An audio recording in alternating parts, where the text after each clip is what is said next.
when you open up the New Testament especially, or the whole Bible, but when you open up the New Testament especially, we discover that the men and women that bring us the story of Jesus, the men and women who actually are whose stories make up the foundation of our faith, were not men and women who were not acquainted with adversity. They were not strangers to adversity, that they faced all kinds of things and yet continued to believe. They faced all kinds of things and yet continued to just steady plod forward with their faith and their confidence in God. That somehow the people who bring us our faith out of the first and second and third and fourth century were not put off by adversity. They were not put off by the seeming absence of God.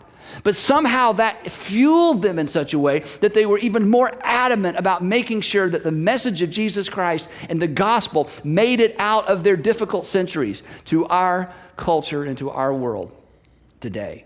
Perhaps the best example of this from the first century is the Apostle Paul. And the reason perhaps he's the best example is because the Apostle Paul never met the pre-crucified Jesus. He wasn't one of Jesus' disciples. You know, we walked around with Jesus. Paul came to faith after the crucifixion, after the resurrection, and after the ascension. Christians believe that Jesus went into heaven. And Paul never met the pre-ascended Jesus. Paul learned what he knew about Jesus mostly from people who knew Jesus. Paul became a Jesus follower after he had been a Jesus hater. In fact, if you don't like Christians, you would really love the Apostle Paul, because however much you hate Christians, he hated them more. You know some Christians you think should be arrested. Paul arrested them. Okay, so Paul steps into history as a Christian hater and a Christian persecutor known as Saul of Tarsus. And so he gets permission from the government. Imagine this. He gets permission from the government to arrest Christians and torture them into blaspheming Jesus' name or telling him where the other Christians were hiding. That was his job, okay? And he felt like he was doing God a favor. And then Paul, the Christian hater, became a Jesus follower and became the greatest evangelist of his day and age. And he went all around to Greek cities, the major Greek cities, planting churches. But just as he got his life right with God, to use an old-fashioned term, just as he kind of came to faith, just as he got in the center of God's will and began doing the things he ought to do, after he came back, after his eyes were open to the reality of who Jesus was, just as he was beginning to make good decisions, something really bad happened to the Apostle Paul. And he was stricken with some kind of physical ailment. We don't know exactly what it was, but here's what we do know. It wasn't going away. And it was a hindrance, now get this, it was a hindrance to what he believed God had called him to do. Imagine that you have this, really like this Damascus Road experience. That's where we got that phrase, a bright light shines and God speaks to him and he is converted in a moment and gives his life to following Jesus. And then after he gives his life to following Jesus, he gets this illness that keeps him from doing the very thing that he felt like God had called him to do. And so in his turmoil and in his inner wrestling with God and God why and all that sort of thing, the Apostle Paul learned a very, very, very valuable lesson. And in his explanation, we get this key insight, an extremely important insight for the rest of us who find ourselves or will find ourselves in the meantime season of life. So I want to read you, we looked at this passage about 4 years ago within a different context. If you grew up in church, you may have heard this before. If you're new to Bible study, this may be brand new. But here's what the Apostle Paul, the ex-Christian hater, ex-Christian persecutor who becomes missionary, here's how the Apostle Paul describes his wrestling and his inner turmoil around this affliction that happened to him that didn't seem to go away, one that actually was making it more difficult for him to do the very thing that God had called him to do. Here's how he explains it in his letter to the Corinthians, 2 Corinthians chapter 12. He says this, "Therefore, in order to keep me from becoming conceited, I was given." Now, the little phrase "in order to" is one little Greek word that lets us know that this is a purpose statement.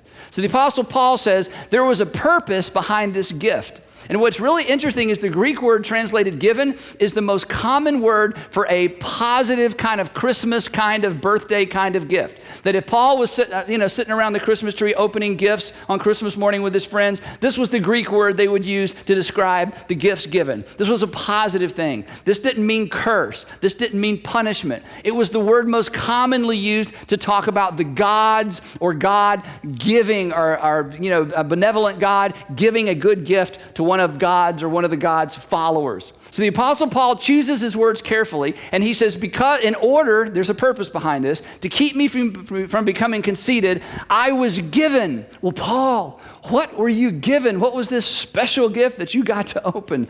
I was given a thorn in my flesh, a messenger of Satan to torment me.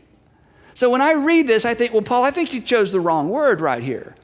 I think this should be, I was given a curse, or I was cursed with a thorn, I was punished with a thorn, I was, had the bad part of me exposed through a thorn. I mean, this is a positive word and this is a negative word. And the thorn, the term thorn simply means that this was a constant irritating problem, just like a thorn, a constant irritating problem. And the fact that he used this term torment, this literally means to beat somebody up. Like if they were going to describe what a bully did to a kid at school, this is the term they would use. This actually meant to strike with a fist. So Paul says, to keep me from becoming conceited, I was given the gift, thank you very much, of a thorn that just kept beating me up day after day after day after day. And he says it was a messenger of Satan. And translators have struggled with what this phrase means. Some people think that somehow literally Satan did it and God used what Satan did. And, I don't know. Other people think it's a figure of speech. You know how sometimes we say it hurt like the devil. Boy, that hurt like the devil. I don't even know what that means. That just means it hurt a lot. So we don't know if this was a figure of speech or somehow this was a theological statement. We don't know. But what we do know, and what is absolutely clear from the text, is that the Apostle Paul saw this thorn as a gift with a purpose, and it wasn't going away. Some people think it was epilepsy, that while he was speaking, while he was traveling, and while he was teaching, and while he was trying to position himself as an authority with the early church, that he would have these fits and wake up and be embarrassed, and people are, what's wrong? And of course they didn't understand epilepsy back then, and they probably compared it to demon possession or something strange, the gods, too close to the gods or something. Some people thought it was depression, and I'll be honest, if you read the book of Acts, he had every reason to be depressed. Okay, in the book of Acts, it's the story of the Apostle Paul. If I went through a tenth of what he went through, I would be depressed. So it could have been depression. Who knows? His life was so tough. Some people think it was headaches. He definitely had some eye trouble. So some people think it was a debilitating eye disease that kept him from writing or reading, and maybe it was painful. Some people think because of the areas he traveled in, it could have been recurring malaria. So the truth is, we don't know exactly what it was, but here's what we do know. It was painful, like a thorn. It was humiliating, and it was debilitating. It was painful, humiliating, and debilitating. This is the guy that was called by God to spread the gospel throughout the Gentile world. And after he became a God follower and a Christian, he developed something that was painful, humiliating, and debilitating. That should make some of us feel at least a little better. So then the Apostle Paul, and I love this part, then the Apostle Paul tells us what he did when he realized that this wasn't going away. And the great news for you and for me is he did exactly what we would do if we found ourselves with something that was painful, humiliating, and debilitating. Here's what he says I did. 3 times I pleaded with the Lord to take it away from me. I mean, I'm the Apostle Paul, and I get to write, half the New Testament, but I'm not like Superman. I mean, when something's bothering me, I ask God to take it away. And this doesn't mean, I added it to my prayer list on Monday. Then I prayed it, I was praying, thanking God for my breakfast on Tuesday. And I said, oh yeah, by the way, if you get rid of this thorn. This is an indication that there were probably 3 seasons of his life where this thorn, whatever it was so unbearable that he finally fell on his knees and said, God, I cannot continue doing what you've called me to do if you don't remove this. I cannot go on anymore. I cannot do what you've called me to do. I can't stand up in front of people. I can't write. I can't be faithful. I can't go on unless you remove this from me. So 3 different seasons of his life, it was like, I've had enough. God, you've got to do something. Now here's the interesting thing. Some of you have been told that the reason you're not getting any better and your life isn't changing is because you don't have enough faith. I don't believe that. And the reason I don't believe that is because I believe the Apostle Paul had more faith than all of us put together. And simply trying to faith God into something we want God to do is bad theology. And the Apostle Paul, a man of extraordinary faith, pleaded with God to do something that would allow him to do God's will in a more energetic and powerful way. 3 times I pleaded with the Lord to take it away from me. But he said to me, and I know for some of you, it would be a major, major breakthrough for you if God would just say something to you, wouldn't it? I think this is the thing that hurts me the most on behalf of other people. That this is the thing that bothers me the most on my behalf. God, if you would say something, I mean, I can even take no for an answer. I mean, I don't know if I want to hear it audibly at night when I'm in bed. That will freak me out. But maybe during the day when I'm outside around other people. But if I could just get somehow, some way, any kind of recognition, any kind of indication that you're hearing my prayers and that you know what's going on with me. And the first time that the Apostle Paul asked God, he heard nothing. And the second time, he heard nothing. And finally, during this 3rd season of prayer where he's begging God, you've got to do something for me. You've got to give me some relief. He said this, but he said to me, my grace is sufficient for you, for my power is made perfect in weakness. Now, maybe the best way to understand this sentence is to interchange these 2 words, because in this context, they really mean the same thing. You could read it this way. My power is sufficient for you, for my grace is made perfect in weakness. And what God said and what God communicated to the Apostle Paul, which is what some of us need to hear today, is simply this. He said, Paul, the answer is no. I am not going to remove this from you. But I'm going to give you the strength, and I'm going to give you the power, and I'm going to give you the grace that you need to press on in spite of the fact that it's not going away. That literally what this phrase means is my power reaches its full measure. My power reaches its full measure and is perfected in weakness. That my power reaches its full potential, its full measure when you are the weakest. It's as if God said to the Apostle Paul, I'm going to show off my power through your weakness. So the answer to your prayer is no. This is not going away. So now the Apostle Paul had a 4th thing to add to his list. It's painful, humiliating, debilitating, and it's permanent. Oh, and by the way, Paul, I love you. And I'm going to use you. And people are going to name their children after you. They're going to name their children Paul and their dogs Nero. In other words, Paul, I haven't forgotten about you. You are still right in the center of my will. But Paul, the answer to your question of will you remove my adversity, will you change my circumstances, will you ease my pain, my answer to you is no. But no with a promise. My grace will be sufficient for you.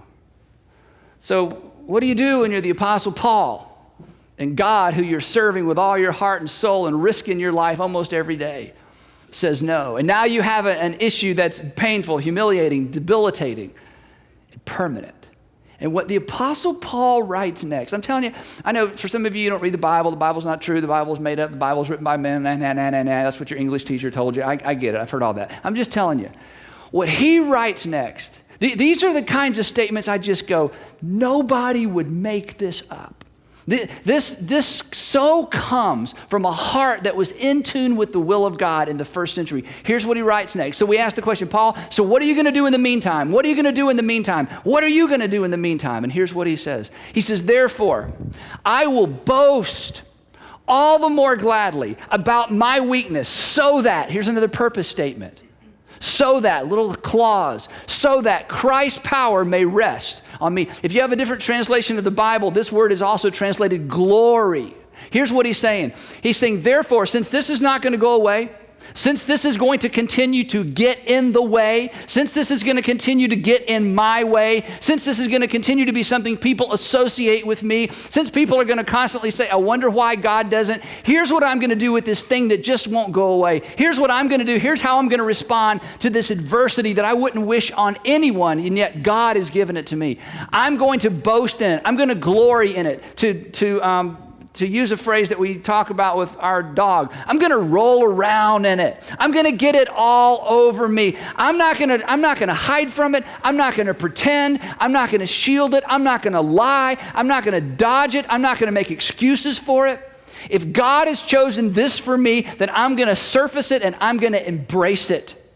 I'm going to own it. Therefore I will boast all the more gladly about my weakness. When people say, Paul, I heard you got this thing. Yeah, I got this thing. Let me tell you about this thing. Paul, I heard that last time you were here, yeah. In fact, that's not the only time it happened. Paul, did you hear about the Apostle Paul? Yeah, but you can ask him about it. It's not a secret. He'll talk about it. It's not a secret. I will boast all the more gladly about my weakness so that, because there's a purpose, so that because there's a result, so that because there's an outcome, so that Christ's power may rest on me. Whew. So what are you going to do in the meantime, Paul? I'm going to own it. I'm going to embrace it. I'm going to allow it to define me so that I can bounce off of it glory back to my heavenly Father. Wow. Now here, there's a little grammatical thing happening here with the Greek. So instead of Greeking you out, I just want to read you the implications of the Greek text around this verse. It's so powerful. Here's another way of saying the same thing. Embracing your inability is a prerequisite to experiencing Christ's ability. That's what he's saying.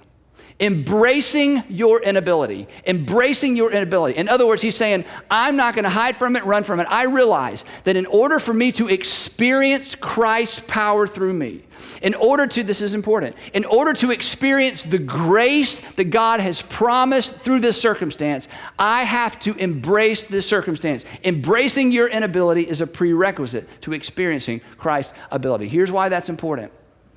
Because for some of us at every stage of life, when we bump up against this thing, when we bump up against those unchangeable circumstances, when we bump up against the thing that's an embarrassment, we hope nobody finds out. It's a disability. It's caused us to not be as whatever it was that we wanted to be. Our tendency is to hide, our tendency is to pretend, and our tendency is to lie.